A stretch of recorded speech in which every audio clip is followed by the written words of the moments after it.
So Arsenal's current age of the squad is the youngest in the Premier League, 23.7 years of age. I feel really old saying that. 23.7.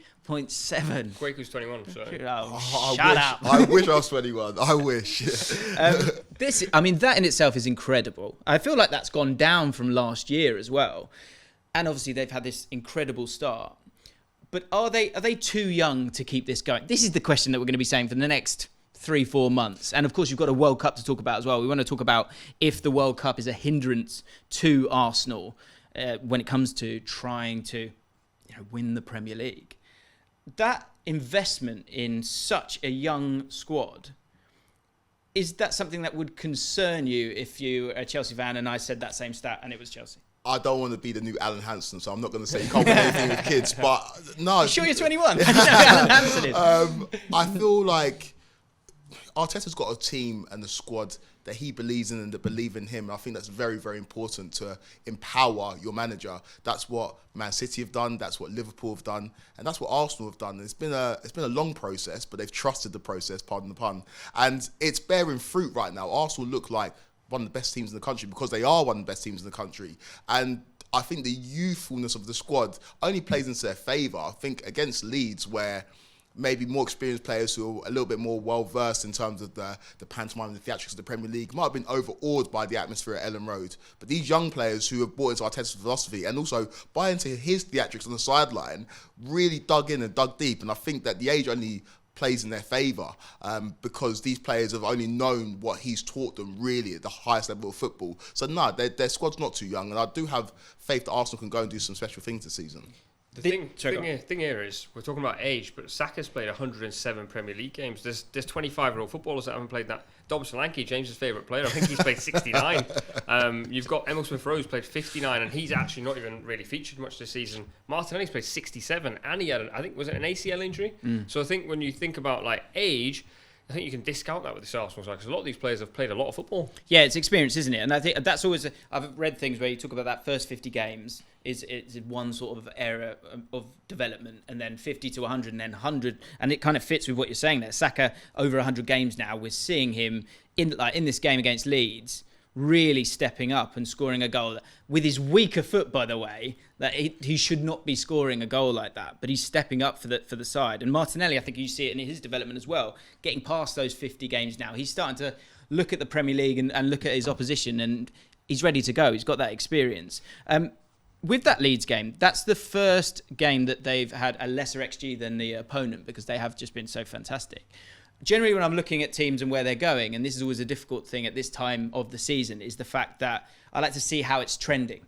Now, a performance like that in isolation feels like this is a team that has mettle. This is a team that has, the gumption to stick at it and get over the line. You could spin it and say, well, Bamford's missed a penalty there. They've actually had other chances as well, and a much better XG, 0.54 to 1.86. My question is, do you feel like this is the start of the dip, or is this a game in isolation? It's really tough to say, right? 'Cause the question I was going to ask you is, if this is Sir Alex Ferguson's United and they did this, are you saying, is it a dip? You're probably saying not, right? So then... But I guess that's the thing. There's not data till there's data, isn't there? Yeah, so... Wow. But they play Southampton away, which is really not a bad fixture at this moment in time. Then Forest at home. They're probably thinking, if this is the start of the dip, we might have two of the best fixtures possible to get after these two teams. Then Chelsea away, just try and avoid defeat probably because Graham Potter's got his side playing.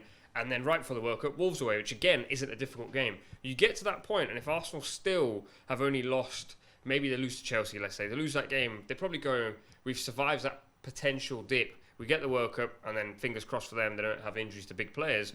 They come back and you're going, hold on a minute, we're top of the league, we're ahead of City, and then their fixture list is a little tougher, but you've just gone through the sticky patch, if you like. I think you can be quietly confident. Sorry, go for it. I was going to say, I do think as well, this played into it, and I think with teams like Arsenal, where maybe their squad's not as deep as you look at Chelsea, you look at City, you do need a little bit of luck as well, and they've been very fortunate in the rearranged fixtures. They were supposed to play Man City midweek, and that could have been very different off the back of playing at Ellen Road against Leeds, where you saw at the end of the game, emotionally drained. I saw Martinelli fall to the floor. They were done. But the fact they've got a week break until their next game is important and huge. Now they don't have to play against Man City until later on in the season. So I think they've been very, very fortunate in terms of how the fixtures have fallen, and you need that bit of luck as well. So I feel like Arsenal, things are going their way. They just need to make sure they pick up games where they're expected to pick up points in the games they're expected to pick up points, because the fixture list does get a little bit tougher towards the World Cup. Yeah, I think it's a fair question, the youth element of. Here's my take on it. I actually think in a game that has become a lot more intricate and a lot less physical, in terms of tackles and things like that, I actually see youth, and when I talk about youth, I'm thinking 23.7. That's a really lovely age, because the thing that you can't see but is there for all to see, I think, in Arsenal's games is hunger. Because they haven't gone and done it yet, and they haven't had. And again, another element of modern football is that spotlight that you get, with social media and stupid people like us talking about football all the time. And so, with that in mind, I actually think they're sort of fresh and not like hurt by the sort of rigors of season after season, and that's why I think they have this mettle at this moment in time. Wouldn't you say that Arsenal are actually under the spotlight an awful lot? Like, I think if we think about this show, for example, I think we've probably spoken about them 3 times this season. But it's joy. I think the thing is, it's a positive spin, right? And that comes from performances. But I think it also comes from seeing something that you like and you're sort of galvanised by. I think those players themselves are. I think when we look at Man United and they're bringing more and more experienced players that cost a lot of money, there is this sort of huge weight and pressure that kind of comes with it. With Arsenal, it feels a little bit different. Time will tell. And, even with... It's about empowerment, I think, sometimes as well. If you think of those young players leading the team as well, Odegaard, you're seeing that sort of jump up from him in terms of enjoying that responsibility. He's also got the backup of Xhaka and Gabriel behind him, of course, who's as a leader. But that's smart from Arteta as well, not making Xhaka the captain. Yeah. Actually, he's going to be a leader anyway. Zinchenko's going to be like that anyway. So to have someone else to try and lift them up is smart management. I did want to get onto, because you're saying with the fixtures, there's a sort of race to the World Cup, I think, when it comes to Arsenal. Yeah. It's like, can you get top of the league come that, November 13th? Do you think the World Cup is going to be a help or a hindrance for Arsenal in terms of their ambitions to somehow win the title this year? It's so difficult to tell, especially because we don't know the injuries that they could sustain. I feel like Arsenal squad is thin. I think that's the only issue that they do have.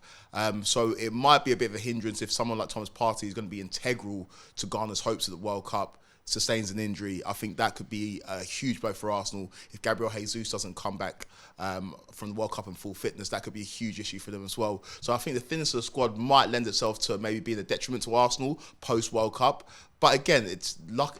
It's about luck of the draw, really, when it comes to injuries. You don't know when they're going to come, how they're going to come, how long they're going to be for. So to answer your question, probably, but you're just not too sure. Do you feel like Arsenal are building towards the World Cup with the grittiness of their wins? So if you look at their results, Fulham, they squeezed over the line. Villa, they squeezed over the line. Spurs, obviously, they played quite well. Liverpool squeezed over the line. And Leeds, that's basically half the game so far. In a way, do you think Arteta's trying to build this idea that we don't need to be at our best, therefore not need our best players, and therefore squeeze over the line if post-World Cup, say, Partey's injured, Jesus is injured? I think that's a depiction of the league. I think it's a tough league, and you've got to be kind of fluent to get over the line and go for it a little bit. Also, talk about that Leeds game. No Tierney, no Zinchenko on that left side. Tomiyasu had to play left back for that game, so they're dealing with injuries already, which again is one where that can start to make them wilt a little bit, or they can kind of hang in there. I personally actually think the World Cup is a good thing for them, because I think, yes, you will lose momentum, but I think with those injuries, you get to the World Cup, and it will be the same, it will be potluck, but I think that gives them, that makes it a sprint in this moment in time. Instead of starting to get concerned about, can we win this or not, Arteta will just be going, let's get to the World Cup. I like Arteta's, it's kind of a hindrance and a benefit to him, his stubbornness, because he's persistent, and I've said it for quite a long time. I think Gabriel could possibly cost Arsenal. I've seen it. I saw it last season against Man City when he got sent off. You see it this season where he gave the penalty away against Spurs, the failed clearance against Liverpool for the Núñez goal. And I know that he shouldn't have been given the red card for the kick out in Bamford. Bamford needs to be ashamed of himself for that.